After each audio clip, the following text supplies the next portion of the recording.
I mean, unless I'd say there's some sort of provoke or something going on that's weird. But a dang crocodile, that guy is a different animal.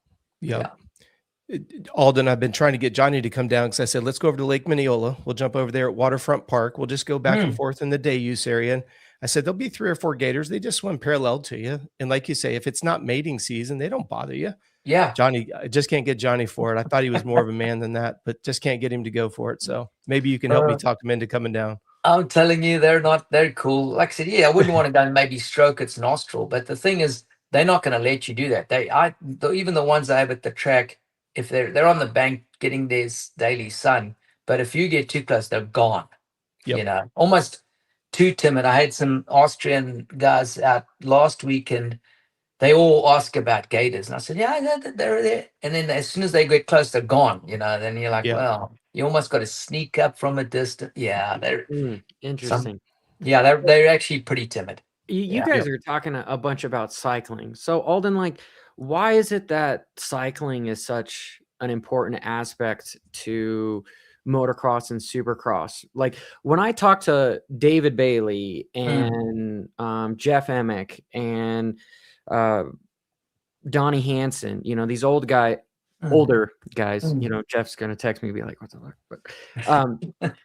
But they would normally go run, you know, they said like, hey, every day I'd run like 5 miles. And that was just kind of it. Is it just because it's hard on the knees, or what is the big advantage cycling has over just running? I think you can cover more bases with cycling because it is easier on the body. And to me, an athlete is either a decent runner or he's terrible. And, you know, so when I first started and with Ricky, he wasn't a good runner, you know, where if you go back like Johnny O'Mara and David, they all ran, you know, like they were fully into it. I mean, Johnny was a good runner. So I think it does link to who you're actually training. Overall, I feel that the recovery aspect of cycling with the cardio that we need, cycling balances out way more than running, because running is a little bit more harder on the body. I do feel it has its place. You can quickly go for a run and not have to suit up. As I always say, it's not worth it on a bicycle if you at least aren't out there on an hour, but a 30-minute run can do you a lot of favors. So therefore, I think time-wise, that's a separator. But overall, most riders, there's either ankles or knee problems or something from past injuries or something, where the cycling is almost a form of rehab and better for them. So that's why I stick to more of that. And also it's 2 wheels. It's kind of cool. I think you see improvements more in cycling as they develop. We're running.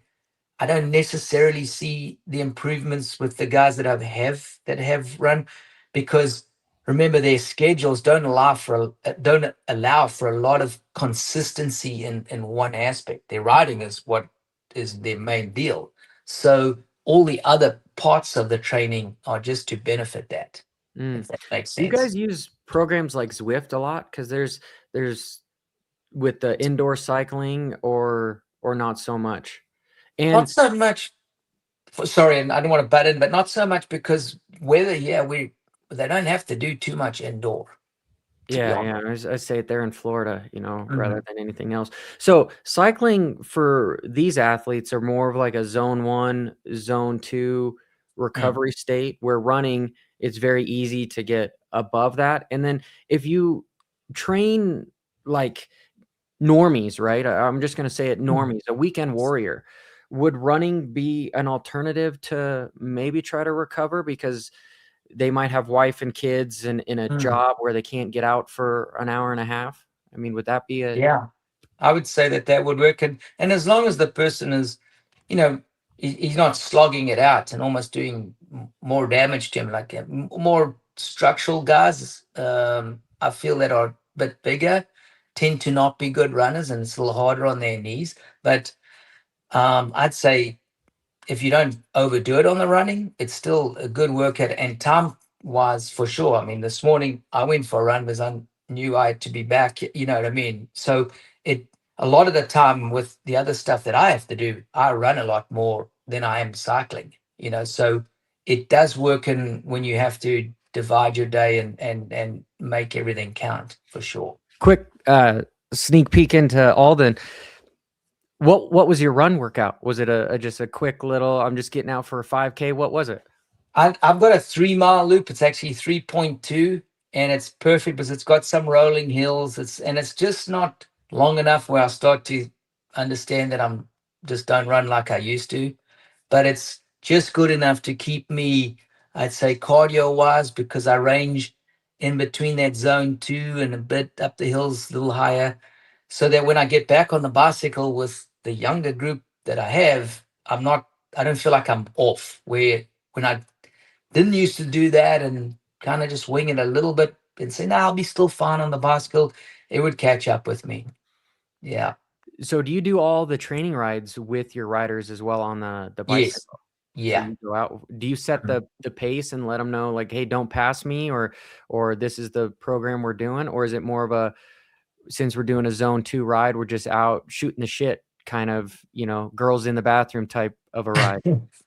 I mean, it differs. I mean, I think if they annoy me, then I get annoyed, and then I want to make it a little difficult if I can. But no, for the most part, uh, the rides we're doing is to balance out the high heart rates they have on the bike. So it is zone basically 1 and 2. Sometimes with the hills, and Rob will know, you're not going to hold it in those zones, so we go a little out. But for the most part, I try and get them to rotate out, get it more equal. If I see one of my guys is, not doing too well, or he's been struggling, then I'll put him at the back. So it's good for me to, in a way, do my best to orchestrate them the right way, depending on each guy. And then it's cool because it's a bonding thing still. It's still team stuff, but we're still getting the training, that we need, instead of it being where they sort of stuck on their own. And what does a recovery ride look like for some of the top athletes? Because I know people would love to, like, hey, I raced on Sunday and I want to still do something, but I want to do it kind of like the pros. What does one of the recovery rides look like? Well, I mean, so a recovery ride is it's still a minimum of an hour. We don't do nothing less than an hour if it's on the bicycle. Because you still, when I look at the overall heart rates, um, you're still going to average probably in the zone about 45 minutes, So, and if I see a course that we're dipping low, I want to add something where it's going to bring it back up. So we have multiple choices on routes to go. But the recovery ride the goal is to keep it in that zone 1, 2. I prefer the zone 2 stuff, to be honest, if I can keep it in there with that. So the guys all can see what zones they're in, and their goal is to stay in there. And then if I see if a guy's staying in zone 2, but it's kind of messing everybody else up, I'll move him around to the back. Or so it's pretty. I mean, it's not that difficult for I take care of 4 or 5 guys to get that in relation. So you're saying there might be some fitter guys that their zone 2, their watt output is higher than some other guys, so they're like, cool it off. And I don't know if many people know that Alden has a bicycle company. It's called Akave, and this is his gravel bike that he's got here.